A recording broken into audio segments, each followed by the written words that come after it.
Alors, le roi Arthur a-t-il vraiment existé? Moi, je suis fan, je vous dis tout de suite, de la série. Et la première fois que je l'ai vu tout à fait comme ça, par hasard, en zappant, je pensais que c'était une série anglaise que la France avait achetée, etc. Parce qu'il y a peu de Français qui font du non-sens, enfin, ce côté... le c'est pas faux, par exemple, ça me tue, quoi, tu vois. Ah, si je fais British, j'ai pas perdu ma journée, alors. Non, vraiment, non, mais je t'assure. Et après, je suis revenu, évidemment, pour regarder, et j'essaye de ne pas rater quand je suis chez moi, je regarde, si tu veux, mais je me régale, quoi. Là, c'est la 5e saison, qui va démarrer en avril, c'est ça, hein, on est à la fin du 4e livre, là. Le 4e livre est fini de diffuser depuis un moment, il est en rediff. Ah, c'est de la rediff, là, en ouais. Ça marche? Oui, bon, voilà, photo de famille. Merci beaucoup. Je vous en prie. Bonne émission. Merci.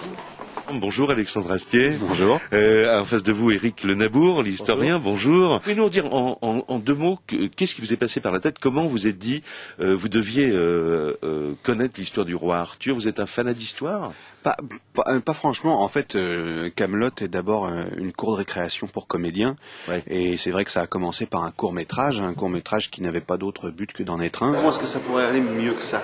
On a le temps de parler à la radio. J'ai jamais vu ça de ma vie, on a le temps de parler. Voilà.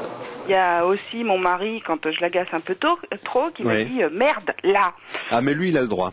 Il a le droit, voilà, il faut lui concéder ça. La polygamie aussi, tout est admis, hein, on est d'accord.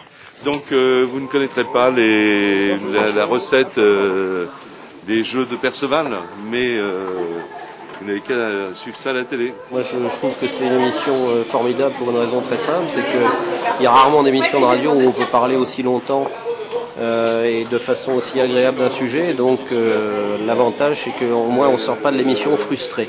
C'est-à-dire qu'on sait qu'on a eu le temps de dire ce qu'on avait à dire, et donc c'est très agréable.